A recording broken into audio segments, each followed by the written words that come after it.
আসসালামু আলাইকুম, কেমন আছেন সবাই? ইমরান টেকনোলজি চ্যানেলের পক্ষ থেকে নতুন একটি ভিডিওতে সবাইকে স্বাগত জানাচ্ছি। আমি ইমরান হোসেন। আপনারা যারা অষ্টম এনটিএসসি নিয়োগ পরীক্ষা অর্থাৎ প্রতিষ্ঠান প্রদান ও সহকারী প্রতিষ্ঠান প্রদান পদে আবেদন করেছিলেন, তাদের পরীক্ষার সময়সূচি অর্থাৎ রুটিন প্রকাশিত হয়েছে। তো পরীক্ষা হবে এমসিকিউ পদ্ধতিতে। তো আজ আমি আপনাদের সামনে রুটিনটি উপস্থাপন করব, তাই ভিডিওটি না টেনে সবাইকে পুরোপুরি দেখার অনুরোধ করছি। তো অষ্টম এনটিএসসি নিয়োগ পরীক্ষায় প্রতিষ্ঠান প্রদান ও সহকারী প্রতিষ্ঠান পদে এমসিকিউ পরীক্ষা হবে 4 ধাপে। তো এই 4 ধাপে 18 তারিখ শনিবার, এপ্রিলের 18 তারিখ শনিবার অনুষ্ঠিত হতে যাচ্ছে। তো আমি আপনাদের সামনে পুরো রুটিনটি সুন্দরভাবে উপস্থাপন করছি। তাহলে আমরা প্রথমে দেখে নিই এখানে যে রুটিনটি উল্লেখ রয়েছে। এখানে 4টি গ্রুপ করা হয়েছে: ক গ্রুপ, খ গ্রুপ, গ গ্রুপ, ঘ গ্রুপ। তো এখানে ক গ্রুপের পরীক্ষা হবে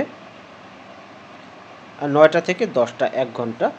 আর এই ক গ্রুপে যারা রয়েছে অধ্যক্ষ স্নাতক পাস কলেজ অর্থাৎ অধ্যক্ষ ডিগ্রি পাস কলেজ পদে যারা আবেদন করেছেন, অধ্যক্ষ ব্যবসায় ব্যবস্থাপনা অর্থাৎ কারিগরি, তারপর রয়েছে অধ্যক্ষ চারুকলা ডিগ্রি কলেজ, তারপর রয়েছে উপাধ্যক্ষ কামিল মাদ্রাসা, তারপর রয়েছে প্রধান শিক্ষক মাধ্যমিক বিদ্যালয়, তারপর রয়েছে সুপার দাখিল মাদ্রাসা।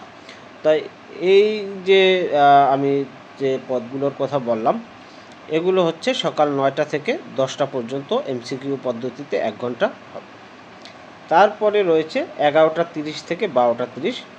তো 11টা 30 থেকে 12টা 30-এ যে পদের পরীক্ষাগুলো হবে: অধ্যক্ষ উচ্চ মাধ্যমিক কলেজ, তারপর রয়েছে অধ্যক্ষ ফাজেল মাদ্রাসা, অধ্যক্ষ চারুকলা প্রি ডিগ্রি, উপাধ্যক্ষ আলিম মাদ্রাসা, সহসুপার ভোকেশনাল ইনস্টিটিউট। তা এই যে পদের কথা বললাম, এই পদগুলোর পরীক্ষা হবে সকাল 11:30 থেকে 12:30 পর্যন্ত। এটি হচ্ছে খ গ্রুপের পরীক্ষা। গ গ্রুপের পরীক্ষা হবে 2টা থেকে 3টা পর্যন্ত। তো গ গ্রুপের পরীক্ষায় কোন কোন পদের পরীক্ষা হতে যাচ্ছে সেটি দেখে নিই। অধ্যক্ষ কামিল মাদ্রাসা, 2টা থেকে 3টা কামিল মাদ্রাসা অধ্যক্ষ পদে যারা আবেদন করেছেন সেটা হবে 2টা থেকে 3টা। তারপরে হচ্ছে অধ্যক্ষ আলিম মাদ্রাসা, আলিম মাদ্রাসা অধ্যক্ষ পদে যারা আবেদন করেছেন সেটাও হবে 2 থেকে 3টা।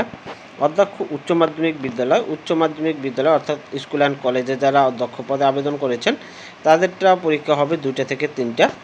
সহকারী প্রধান শিক্ষক মাধ্যমিক বিদ্যালয় অর্থাৎ মাধ্যমিক বিদ্যালয়ে যারা সহকারী প্রধান শিক্ষক পদে আবেদন করেছেন তাদের 2টা থেকে 3টা পরীক্ষা হবে। সুপার ভোকেশনাল ইনস্টিটিউট অর্থাৎ কারিগরি শাখায় যারা সুপার পদে আবেদন করেছেন তাদের হবে 2টা থেকে 3টা। এর হচ্ছে গ গ্রুপের। ঘ গ্রুপের হবে 4:30 থেকে 5:30। তো 4:30 থেকে 5:30 কোন কোন পদে পরীক্ষাগুলো হচ্ছে: অধ্যক্ষ কৃষি ইনস্টিটিউট, কৃষির ইনস্টিটিউটে যারা অধ্যক্ষ পদে আবেদন করেছেন তাদের হবে 4:30 থেকে 5:30। উপাধ্যক্ষ ফাজিল মাদ্রাসা, ফাজিল মাদ্রাসা উপাধ্যক্ষ পদের পরীক্ষা হবে 4:30 থেকে 5:30। তারপর রয়েছে উপাধ্যক্ষ ডিগ্রি পাস কলেজ অর্থাৎ স্নাতক পাস কলেজ, উপাধ্যক্ষ চারুকলা ডিগ্রি কলেজ।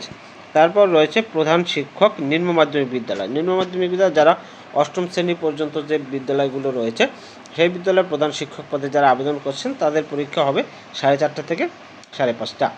সহসুপার দাখিল মাদ্রাসা, দাখিল মাদ্রাসায় যারা সহসুপার পদে অর্থাৎ অ্যাসিস্ট্যান্ট সুপার পদে আবেদন করেছেন তাদের পরীক্ষা হবে 4:30 থেকে 5:30। তো এই হচ্ছে 18 এপ্রিল 2026 তারিখ রোজ শনিবার 4 ধাপে যে পরীক্ষা হবে। পরীক্ষার পদভিত্তিক সময় আপনাদের সামনে উপস্থাপন করলাম। এছাড়া পরীক্ষা সংক্রান্ত যে কোনো তথ্য আমরা এনটিআরসি এর যে মূল ওয়েবসাইট রয়েছে ntrca.gov.bd এই ওয়েবসাইটে পাবো, অথবা ngi.teletalk.com.bd এটি হচ্ছে আপনারা যে আবেদন করেছিলেন সেই আবেদনের ওয়েবসাইট। তো এই দুটি ওয়েবসাইটে পরীক্ষা সংক্রান্ত বা নিয়োগ সংক্রান্ত যাবতীয় তথ্য নোটিশ প্রচার করা হয়। এটি আপনারা ওয়েবসাইট দুটি ভিজিট করলে পেয়ে যাবেন।